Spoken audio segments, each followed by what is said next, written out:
আপনি আপনার জীবনে একটা ভালো কাজ শুরু করার সময় কাউকে উৎসাহিত করার জন্য আপনার পাশে পাবেন না, কিন্তু হাজার হাজার মানুষ পাবেন আপনার কাজে বাধা দেওয়ার জন্য।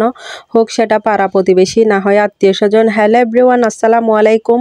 আমি শারমিন সুলতানা চট্টগ্রাম থেকে আপনাদের সাথে আছি। কি অবস্থা সবার, কেমন আছেন? আশা করি ভালো আছেন। চলে আসলাম আবারও নতুন ভিডিও নিয়ে আপনাদের মাঝে। আশা করি ভিডিওটা আপনাদের ভালো লাগবে। তো সকাল থেকে বরাবরের মতো ভিডিওটা শুরু করলাম। সকালে নাস্তা করার জন্য আজকে পাস্তা রান্না হবে। এখানে আম্মু পাস্তা সিদ্ধ করে রাখছে গরম গরম। আমি এগুলো একটু ঠান্ডা হওয়ার জন্য ঠান্ডা পানি দিয়ে ধুয়ে নিচ্ছি। ঠান্ডা পানি দিয়ে ধুয়ে নিলে আসলে জ্বর হয় পাস্তাটা। তো এই যে দেখেন একদম জ্বর আছে। তো আম্মু পাস্তাটা করে নেবে। আসলে আম্মুর হাতের পাস্তাটা খুবই মজা হয়। তো আম্মু সুন্দর মতো পাস্তাটা রেডি করে নিয়েছে। তো আমি খাওয়ার জন্য কিছুটা নিয়ে বসে গেলাম, সাথে কলা নিলাম। কলা তো ভীষণ পছন্দের একটা খাবার। তো পাস্তা খাবো আর সাথে কলা খাবো। নাস্তা করার পর আসলে একটু রেডি হয়ে বের হয়ে যাব, কিছুটা বাজার করতে হবে। তো বসে বসে আমি নাস্তাটা করে নিচ্ছি।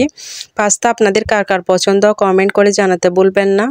তো চলে আসলাম রেডি হয়ে বাজারে এসে দেখতেছি এখানে পিঠা বানানোর জন্য চাউল। শীতকাল মানে পিঠা পুলির দম। তো ভাপা পিঠার জন্য চাউল দেখতেছি। আমি যেগুলো এখন নিলাম এগুলো হচ্ছে বিনি চাউল, আর এদিকে আছে নতুন চাউল। ভাপা পিঠার জন্য এগুলাই লাগে। তো নিয়ে যাব কিছুটা বাসার জন্য। তাই জন্য দেখতেছি কোনগুলো ভালো থেকে দেখে নিব। আসলে দেখে শুনে যে কোনো জিনিস নেওয়াটাই ভালো। দেখতেছি আমি, এই যে দেখেন নতুন চাউল, এগুলো এক একটা এক এক দামের। তো দিতে বললাম, কিছুটা প্রয়োজন মতো নিয়ে নিচ্ছি। এখানে দেখেন গুড়ও নিয়ে নিলাম সাথে। আসলে এগুলা ভালো গুড়। তো বিনি চাউলও নিচ্ছি এখন বাসার জন্য। আসলে বিনি চাউল, বিনি ভাত আমার ভালো লাগে, বিনি চাউলের ভাতগুলা। তো নারিকেলও নিয়ে নিলাম সাথে। যা যা লাগে সব কিছু নিলাম। এখন চলে আসলাম কাঁচা বাজারে। এখান থেকে কিছুটা শীতকালীন সবজি নিয়ে নিচ্ছি বাসার জন্য। তো নিয়ে নিলাম কিছুটা সবজি। আবার চলে আসলাম শিমের বিচি নেওয়ার জন্য। এখানে শিমের বিচি প্রচুর দাম এখন, যদিও দাম, তারপরও কিছুটা নিয়ে নিচ্ছি বাসার জন্য। শুটকি দিয়ে রান্না করলে আমার এই বিচিটা খুব ভালো লাগে, শিমের বিচিটা। তো চলে আসলাম ফাইনালি বাসায় এসে দেখতেছি আম্মু এখানে মুরগির মাংস কেটে কুটে রাখছে সুন্দর করে। আজকে যদিও বাসায় মেহমান আছে, তো রান্নাটা একটু বেশি করে করতে হচ্ছে। এদিকে বেগুন কেটে রাখছে, দেখেন কি সুন্দর বেগুন, একদম টাটকা বেগুন। শুটকি দিয়ে রান্না হবে একদম ভালো মতো, খেতে অনেক ভালো লাগে। এদিকে হচ্ছে মাছ ম্যারিনেট করে রাখছে ফ্রাই করে রান্না করার জন্য। নুন হলুদ দিয়ে মেখে রাখছে এগুলো। তো একটা একটা করে রান্না আমি বসিয়ে দিব। এখানে বেগুন রান্না করতেছি। এখানে পেঁয়াজ, হলুদ, মরিচ, একটু লবণ আর শুটকি দিয়ে একদম কষিয়ে এখন বেগুন দিয়ে দিচ্ছি সুন্দর মতো। আসলে শুটকির তরকারি কি বলবো, আমার অনেক বেশি পছন্দের।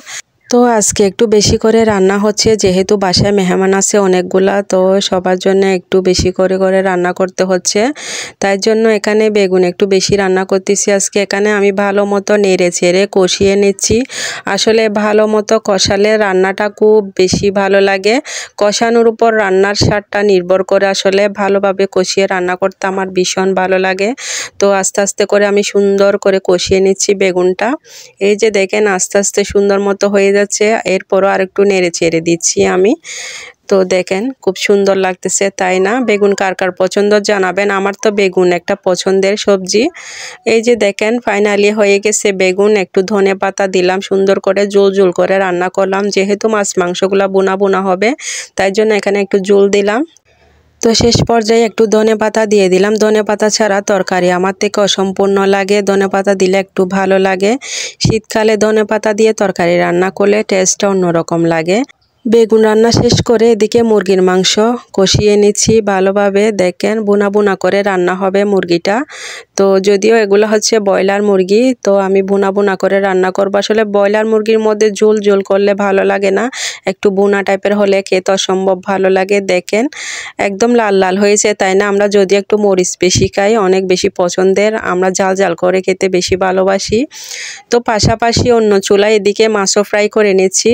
তাড়াহুড়া করে রান্না করতেছি, আসলে বাসায় মেহমান আছে, খাবারের টাইমও প্রায় হয়ে যাচ্ছে সেজন্য। তো আমার আজকের ভিডিও এখানে শেষ করে দিব। ভিডিওটা কেমন লেগেছে কমেন্ট করে জানাতে ভুলবেন না। যদি সামান্যটুকু ভালো লেগে থাকে প্লিজ লাইক দিয়ে সাথে থাকবেন।